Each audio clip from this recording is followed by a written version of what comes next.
حضرت عیسیٰ علیہ السلام کے پاس ایک شخص آیا تو اس نے آ کے کہا میں نے آپ کے ساتھ رہنا ہے، حضور میں نے آپ کے ساتھ رہنا ہے۔ آپ فرمانے لگے دنیا دار بن کے رہو گے کہ دیندار؟ کہنے لگا جی میں دیندار بن کے رہوں گا۔ فرمانے لگے دنیا کی طلب نہ کرنا ورنہ میری صحبت میں نہیں رہ سکو۔ حضرت عیسیٰ علیہ السلام نے شادی نہیں کی، مکان ہی نہیں بنایا، ایک تکیہ، ایک پیالہ، ایک کمبل، جہاں رات ہوتی وہی سو جاتے۔ ایک دن ایک شخص کو دیکھا کہ وہ ڈھلان بنی ہوئی تھی، پتھر کی پہاڑ تھوڑی سی ڈھلان بنی ہوئی تھی تو نیچے لیٹا ہوا ہے۔ آپ نے کمبل بھی صدقہ کر دیا، کہنے لگے آج کے بعد جہاں ڈھلان بنے گی وہاں سو جائیں گے، کمبل کی ضرورت ہی کوئی نہیں۔ کچھ دنوں کے بعد ایک شخص کو دیکھا کہ وہ اپنے ہاتھ کا تکیہ بنا کے سویا ہوا ہے، تکیہ بھی خیرات کر دیا، کہنے لگے اس کے بغیر بھی گزارا ہو سکتا ہے۔ کچھ دنوں کے بعد دیکھا کہ ایک آدمی چلو میں پانی پی رہا ہے، پیالہ بھی اللہ کے راستے میں دے دیا، کہنے لگے چل جائے گا کام اس کے بغیر۔ پر میں دنیا دار بن کے نہ آنا، کہنے لگا نہیں صاحب میں دیندار بن کے آؤں گا۔ جناب عیسیٰ علیہ السلام نے رکھ لیا۔ آپ پہلے دن ہی کہنے لگے چل آجا روٹی کھا لیں، 3 روٹیاں منگائیں، اس کو ساتھ بٹھایا، فرمانے لگے میں تو ایک کھاؤں گا، تو کتنی کھائے گا؟ کہنے لگا جی میں بھی ایک ہی کھاؤں گا۔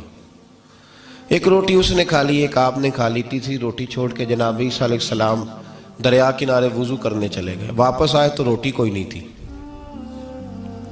اللہ کے نبی تھے، جان گئے۔ تیسری روٹی کدھر ہے؟ کہنے لگا حضور مجھے نہیں پتا۔ فرمانے لگے تجھے پتا ہے پر تو بتا نہیں رہا۔ کہنے لگا مجھے تیسری روٹی کا پتا۔ حضرت عیسیٰ علیہ السلام ایک ہرنی جا رہی تھی، اس کے ساتھ 2 بچے تھے، آپ نے ایک بچہ پکڑا، اس کو ذبح کیا، لکڑی جلائی، اس کو بھونا، اس کو بھی کھلایا، خود بھی کھایا، ہڈیاں جمع کر دیں۔ جب وہ ہڈیاں اس پہلو کو ذرا سمجھیے گا، جب کھا بیٹھے ہڈیاں جمع، وہ ہرنی بھی کھڑی ہے، دوسرا بچہ بھی کھڑا ہے، ایک بچہ ذبح کر کے کھا لیا، دوسرا کھڑا ہے۔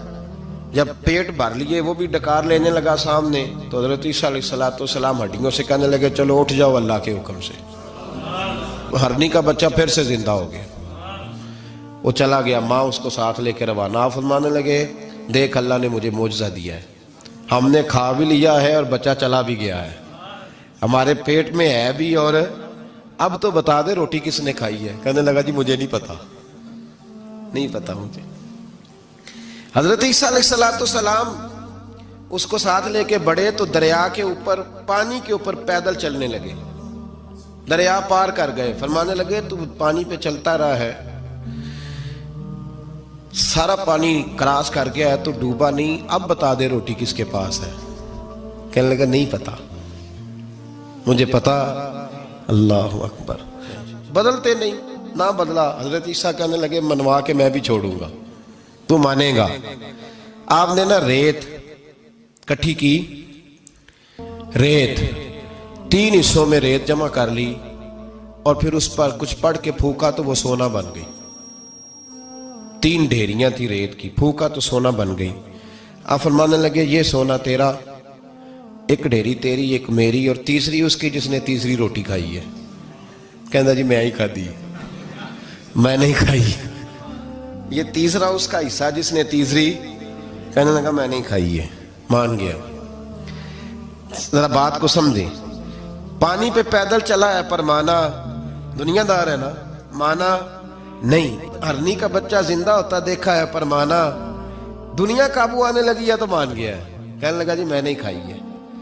فرمایا او بھلے مانس، تجھے کہا تھا دنیا داری نہ کرنا، تجھے جناب عیسیٰ کی صحبت ملے گی، پر تو ایک روٹی پہ رہ گیا یار۔ کہاں دنیا دار پجاری زرد دے کتیاں دے گل ٹلی ہو، کہاں رہ گیا؟ حضرت عیسیٰ کہنے لگے تو نے ایک پیغمبر کی صحبت ضائع کر دی صرف دنیا داری کے لیے۔ فرمانے لگے میں نے کیا کرنا ہے سونا، تو تینوں کے تینوں ڈیریاں تو ہی رکھ لے، تیری ہیں، پر تو نے زیادتی کی، تو نے قیمت نہیں ڈالی ہماری صحبت کی۔ آپ اٹھ کے چلے گئے۔ صحرا کا علاقہ تھا، وہ شخص وہیں بیٹھا تھا، ابھی سمیٹ ہی رہا تھا کہ 2 ڈاکو آ گئے، تلواریں پکڑی ہوئی ہیں۔ کہنے لگے چل دوڑ جا، سونا مارا ہے، تو کدھر سے آ گیا؟ منت کی، کہنے لگا چلو مہربانی کرو، 3 حصوں میں ہے، 2 لے لو، ایک تو مجھے دے دو۔ ایک تو دے دو. منت کرنے لگا, وہ مان گئے, کہنے لگے چلو ٹھیک ہے. دوستی کر لی, نام پتہ پوچھ لیا, گفتگو ہونے لگی. تھوڑی دیر بیٹھے تو ایک دوسرے سے فرینک ہو گئے, بے تکلفی شروع ہوئی. تو کہنے لگے بھوک بڑی لگی ہے, روٹی تو لاؤ. ایک کو بھیجا, ڈاکوؤں میں سے ایک کو بھیجا کھانا لینے, وہ کھانا لینے چلا گیا. اب یہ دونوں پیچھے رہ گئے, ایک وہ روٹی کھانے والا اور ایک ڈاکو. تو آپس میں کہنے لگے یار یہ تیرا پوچھتا ہے وہ روٹی کھانے والا, تیرے اس کے ساتھ کیا تعلق ہے؟ کچھ بھی نہیں, ڈاکو سجن ہے. کہنے لگے ایسے اتنا سونا اسے دے رہے ہو, آتا ہے تو دونوں پکڑ کے مار دیتے ہیں اس کو, اور سونا دونوں آدھا آدھا بانٹتے ہیں. بالکل ٹھیک ہے, میرا کون سا چچا کا بیٹا ہے, چھوڑو. ویسے اس دور میں چچا کے بیٹے بھی پکڑ ہی لیتے ہیں اگر کبھی مسئلہ بن جائے تو. چلو جی, فیصلہ ہو گیا. اب وہ جو گیا وہ بھی تو دنیا دار تھا نا, اس نے کھانا خریدا تو اس نے کہا میرا کون سا ان سے یہ رہنا ہے. اس نے روٹی میں زہر ڈال دیا. اس نے کہا میں ان کو ماروں گا اور سارے سونے پہ قبضہ کروں گا. حب الدنیا راست من کل خطیہ, ہر برائی کی جڑ ہے. وہ کھانا لے کے آیا, ابھی اس نے رکھا ہی تھا, دونوں نے حملہ کر دیا, پکڑا اور مار ڈالا. وہ مر گیا. اب یہ مزے سے بیٹھ کے روٹی کھانے لگے, سیر ہو کے پیٹ بھر کے روٹی کھائی. چند لمحے گزرے تو دھڑام سے روح پرواز کر گئی. حضرت عیسیٰ 1 گھنٹے کے بعد گزرے, 3 لاشیں پڑی اور سونا ویسے کا ویسا پڑا. ایس ووٹی کئی خامد کیتے, جو کیتا سو کھانا, سونا ویسے کا ویسے پڑا ہے. جناب عیسیٰ علیہ السلام کھڑے ہو کے اپنے حواریوں سے کہنے لگے اس کو کہا تھا تو صحبت حاصل کر, دنیا داری سے بچ. لیکن اس نے دنیا داری کو فوقیت دی, ایک پیغمبر کی صحبت کو فوقیت. آج نقصان یہ ہوا ہے کہ خود مرا ہے اور 2 لاشیں اور بھی اس نے ساتھ کٹھی کر لی. دنیا داری سے بچ جائیں.